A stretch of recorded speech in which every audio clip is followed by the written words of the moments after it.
छत्तीसगढ़ सामान्य अध्ययन से संबंधित 10 प्रश्नों पर रोज हम डिस्कशन करते हैं, जो कि सीजीपीएससी और सीजी व्यापम के परीक्षाओं के लिए बहुत ज़्यादा इंपॉर्टेंट हो सकता है। सीधे हम लोग क्वेश्चन पर चलते हैं। तो आज का पहला क्वेश्चन है कि यह किसका मत है कि रतनपुर छत्तीसगढ़ की चारों युगों की राजधानी थी। तो देखिएगा, 4 युग हुआ करते हैं, मतलब 4 युग होते हैं। पहला सतयुग है, ये आपको याद रखना चाहिए, और जिसको याद नहीं है वो याद कर लीजिएगा। तो पहला सतयुग है, दूसरा होता है त्रेता युग, दूसरा त्रेता युग होता है, तीसरा होता है द्वापर युग, द्वापर युग, चौथा होता है कलियुग, कली युग। तो देखिएगा, जो प्यारेलाल गुप्त हैं, जिन्होंने प्राचीन छत्तीसगढ़ नाम की पुस्तक लिखी है, तो इन्होंने ये बोला है कि जो रतनपुर है वो छत्तीसगढ़ की चारों युगों की राजधानी थी। मतलब जो रतनपुर है वो चारों युगों में थी, और वो जो है चारों युगों में छत्तीसगढ़ की राजधानी रही है। इतना ही नहीं, प्यारेलाल गुप्त ने अलग अलग युगों में रतनपुर का क्या नाम था ये भी बताया है। जैसे कि सतयुग में इन्होंने बोला कि मणिपुर नाम था, सतयुग में रतनपुर का क्या नाम था, प्यारेलाल गुप्त जी के अनुसार मणिपुर नाम था। त्रेता युग में इन्होंने बताया है मणिकपुर, त्रेता युग में मणिकपुर। उसके बाद जो द्वापर युग है इसमें बताया है हीरापुर, हीरापुर। उसके बाद जो कलयुग है इसमें रतनपुर बताया, मतलब अभी कलयुग चल रहा है ना, तो रतनपुर नाम है। इसके अलावा रतनपुर जो इसका एक नाम रत्नावलीपुरी भी मिलता है। तो ये सारा कुछ ध्यान में रखिएगा। अच्छा, आप लोग मुझे नीचे कमेंट बॉक्स में बताइएगा कि जो रामायण है, महाभारत है, ये किन युगों में हुआ था। बढ़ते हैं अगले क्वेश्चन की तरफ। अगला क्वेश्चन दिया हुआ है, कौन सी जोड़ी सुमेलित नहीं है। एक तरफ नगर दिया हुआ है, दूसरी तरफ नदी। काफी इंपॉर्टेंट क्वेश्चन है, काफी बार ऐसे क्वेश्चन पूछे गए हैं। बिलासपुर अरपा नदी के तट पर, बिल्कुल सही है। दुर्ग शिवनाथ नदी के तट पर, बिल्कुल सही है। कोंडागांव कोटरी, गलत है। ये कोंडागांव जो है नारंगी नदी के तट पर बसा हुआ है। कोंटा कोलाब नदी के तट पर, ये सही है। कोलाब जो है ना सबरी को बोला जाता है, तो कुछ बच्चे कंफ्यूज होंगे कि कोंटा तो सबरी के तट पर है, तो सबरी और कोलाब एक ही नदी के नाम है। अगला क्वेश्चन दिया हुआ है, किस जिले में कोई भी नगर निगम नहीं है। तो भाई राजनांदगांव में नगर निगम है, जो राजनांदगांव का जिला मुख्यालय है वो खुद नगर निगम है। बस्तर जिले में जो जिला मुख्यालय है जगदलपुर, ये जो है एक नगर निगम है और दक्षिण छत्तीसगढ़ का सबसे बड़ा नगर है। कोरिया में चिरमिरी नाम का एक स्थान है, चिरमिरी, जो कि कोयला के लिए काफ़ी विख्यात है। तो ये नगर निगम है। बाकी महासमुंद में कोई भी नगर निगम नहीं है। हमारे छत्तीसगढ़ में फिलहाल 14 नगर निगम है ना। अगला क्वेश्चन दिया हुआ है, समुद्रगुप्त ने कौशल नरेश, महेंद्र सेन एवं महाकांतर नरेश व्याघ्रराज को परास्त किया था। इसके प्रमाण का स्रोत क्या है। तो भाई हमको कहाँ से जानकारी मिलती है कि समुद्रगुप्त ने छत्तीसगढ़ के राजाओं को पराजित किया था। तो देखिएगा, यहाँ ऑप्शन थोड़ा अलग टाइप का दिया हुआ है। पुरातात्विक प्रमाण, साहित्यिक प्रमाण, विदेशी यात्रियों का विवरण, अभिलेखीय प्रमाण। तो समुद्रगुप्त के छत्तीसगढ़ पर आक्रमण के जो प्रमाण है वो हमको मिलता है प्रयाग प्रशस्ति से। अब ये जो प्रयाग प्रशस्ति है ये क्या है, प्रयाग प्रशस्ति क्या है, ये अभिलेख है। तो ये आएगा अभिलेखीय प्रमाण के अंतर्गत। अगर कोई जैसे पुरातात्विक प्रमाण की बात करें तो कोई पुराना जो भग्नावशेष है, कोई मंदिर है, कोई महल है, या कोई दूसरा कोई चीज मिला है, कोई भी जैसे सिंधु घाटी सभ्यता में जो काफी सारे अवशेष प्राप्त हुए हैं, मिट्टी के बर्तन वगैरह, वो सब जो हैं पुरातात्विक प्रमाण के अंतर्गत आएंगे। साहित्यिक प्रमाण में कोई किताब है, कोई पांडुलिपि है, वो इसमें आएगा। विदेशी यात्रियों का विवरण जैसे कि फायान, वेनसोंग, मेगस्थनीज, इनके जो विवरण है वो इसमें आएगा।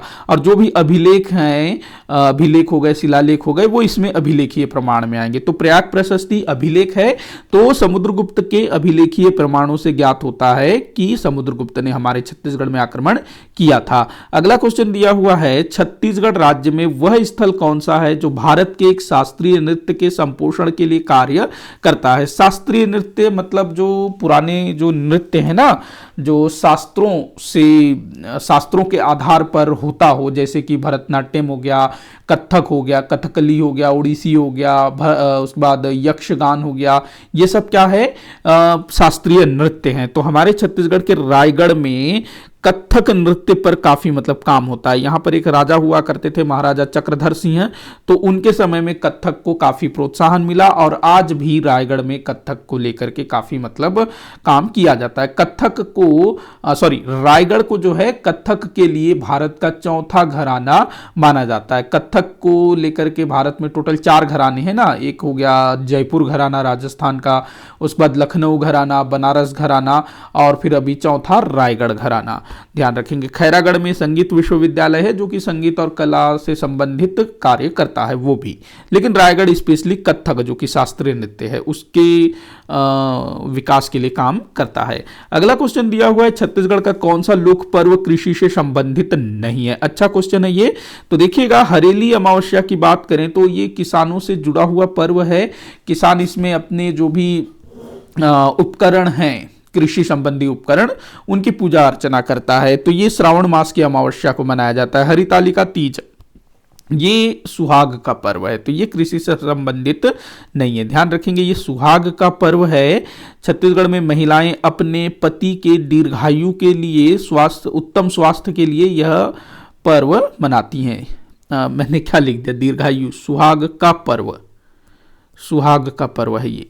आखा तीज जो अख्ती है वो, छेरछेरा ये भी जो है किसानों से ही जुड़ा हुआ है। जब खेती काम खत्म हो जाता है ना उसके बाद छेरछेरा मनाया जाता है। अभी पौष का महीना चल रहा है ना, पौष के माह में मनाया जाता है पौष, जिसको छत्तीसगढ़ में पूस बोला जाता है। पूस छत्तीसगढ़ में ही नहीं, जो हमारा जो ग्रामीण भारत है ना उसमें पूस ही बोला जाता है पौष को।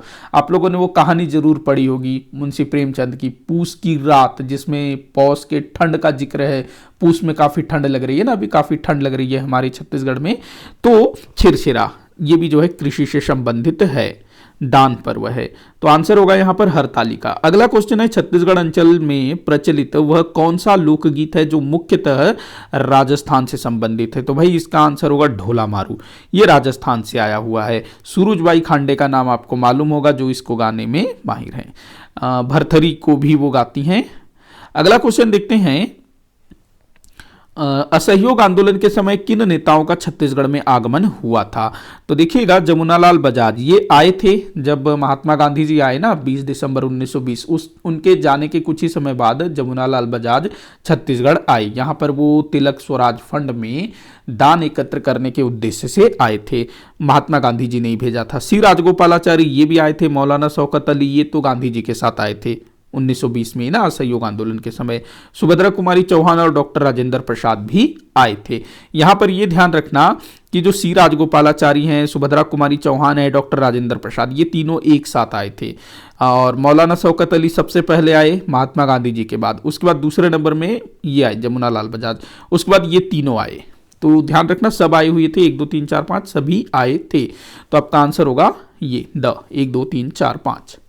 अगला क्वेश्चन दिया हुआ है, फरवरी 1910 के भूमकाल विद्रोह के दमन का दायित्व किस ब्रिटिश सैन्य अधिकारी को सौंपा गया था। तो ये कैप्टन गेयर को सौंपा गया था। 1910 में जो भूमकाल हुआ था उसके नेतृत्वकर्ता कौन थे, वीर गुंडाधुर,